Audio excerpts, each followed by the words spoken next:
that if you are discussing the substance of the things that he's saying, that you can prove your case a lot better. If you're like, the guy is incoherent, let me read to you what he just said. Or like last night that he spent majority of his evening reposting or truthing over 100 times, attacking Democrats, immigrants. Alex Jones, I guess, is a favorite now. He's saying that Michelle Obama may have used Biden's auto pen to right? Like, those are things that I think resonate more with people than we don't really know about the Walter Reed visit, and I want to talk about the cankles or the bruising on his hands.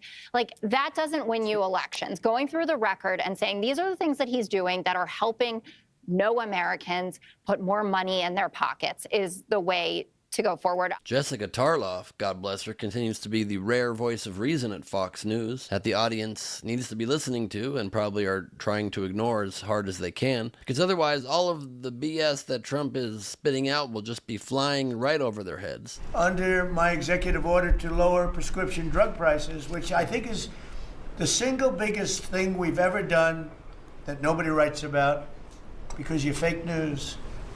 I've made unprecedented deals along with Bobby and Oz and all of the people that work on it. A lot of people that you wouldn't even think work on it, but they do, to slash drug prices by 200%, 300%, 400%, 500%, 600%, 700%, 800%. Nobody's ever heard of it before. The president can count to 800. That's impressive. Skipping by 100 each time. The in-between numbers get him a little bit groggy. Well, nobody's ever heard of it because those numbers don't make mathematical sense. If there was a reduction of more than 100%, Americans would get paid to acquire their medications, which is not happening. He could tout some actual reductions in the prices of a smattering of drugs, but they're not more than 100%, and that's certainly not widespread. Grocery prices are down, with the cost of Thanksgiving turkey this year down 33%. It was lower than... That's cap. That's cap. Come on, bro. Groceries, I gotta tell you right now, groceries are not nowhere near down.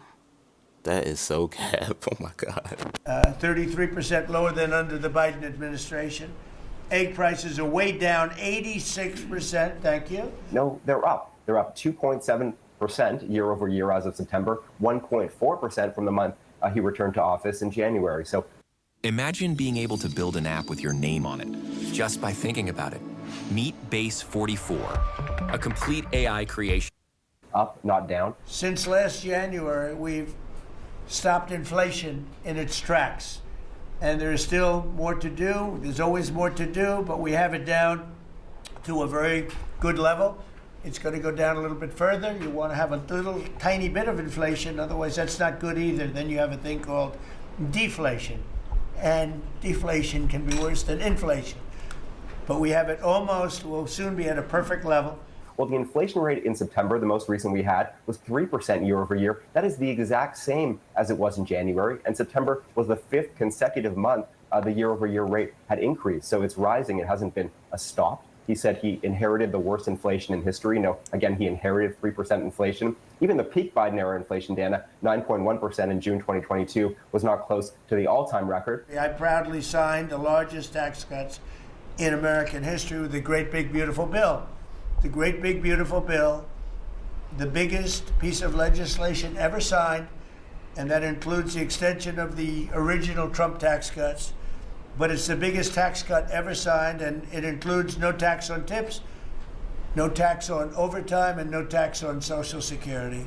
Nobody's ever seen anything like it. So didn't do that. It temporarily increased the standard deduction for seniors, but didn't fulfill his campaign pledge to completely eliminate tax on Social Security. In 4 long years of the Biden administration, there were just $1 trillion of new investments in the United States in 10 months.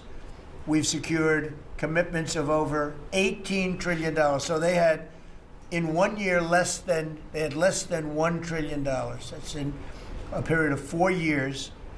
Think of it, 4 years they had less than $1 trillion. In 10 months, we have more than $18 trillion. Is that right, Scott? It's even going to be higher than that. That number is about double the number the White House's own website uses.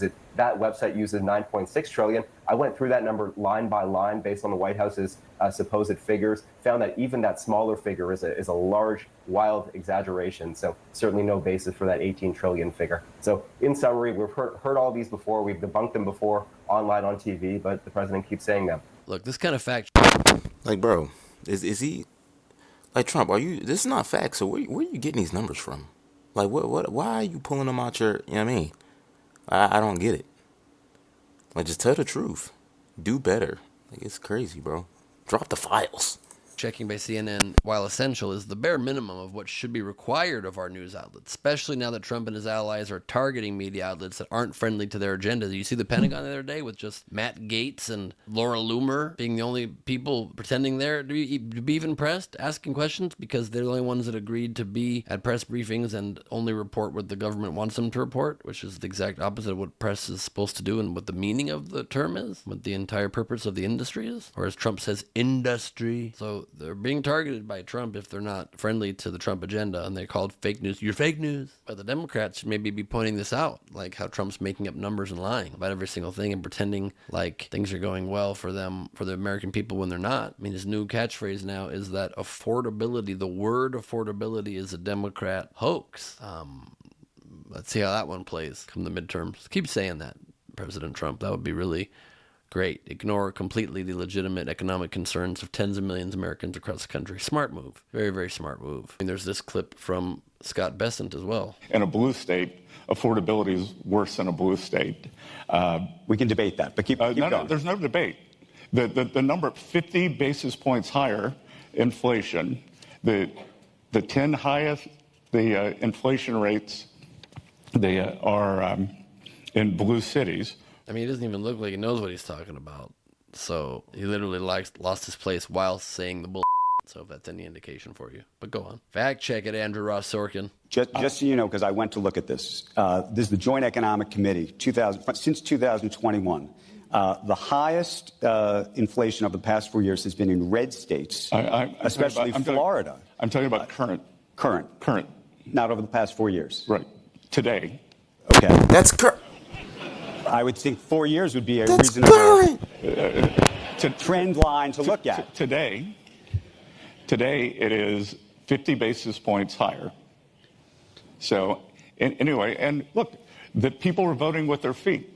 I have the American people on my side. And you're speaking with your feet, bro. Because what? Today, this very moment, at this minute, my affordability is better than yours this very moment, because I'm not doing anything this exact second. So take that, statistics. I mean, come on. Look, we're living in a post-truth era. We ceded the concept of truth a long time ago. We shouldn't have done it. Nobody put up a fight. I tried to say things, but nobody listened. We now live in a world with AI making up literally fake video, fake photos, fake audio. A president that says fake things, fake statistics, and people just believe it. And they, even if he gets fact-checked, he just doesn't acknowledge the fact check, calls them fake, and keeps lying. So it's a total denial of reality that we're seeing from MAGA, from Trump, about the state of the economy. It's a textbook feature of authoritarianism, if that matters at all. You know, if you want to live under a dictatorship, go ahead. I'd rather not. And it shouldn't be viewed under a partisan lens at all, but rather a class lens that could help unite disaffected Trump voters, and many are leaving Trump. Just look at TikTok. You see many of them dissenting and leaving Trump all the time. They could help pressure centrist Democrats to ditch their corporate backers as well and work in the economic interests of the average American would be nice. Or you could just keep having Chuck Schumer phlegmatically talk about what we're going to do is something really slowly, and then we'll see. And let Trump continue to just bull rush a bunch of BS into our brains until we have no ability to discern fact from fiction anymore. I look forward to it. I'm being sarcastic, but you don't know that. Let me know what y'all think down in the comment section, because these are not facts. Like, where is he pulling these numbers from? Just because it comes from the president, who's supposed to be the leader of our country, doesn't mean it's a fact. It doesn't make sense, man. Nothing has got better as far as prices, healthcare. Like, let's be honest, bro. Focus on getting them damn files out, please. Make sure y'all like, comment, subscribe, hit that notification bell so you get notified when I upload. Make sure y'all comment. Which I think about all this, y'all. It hasn't been a year yet. Yeah. I love you. I got way more video. Peace and love, baby. We out.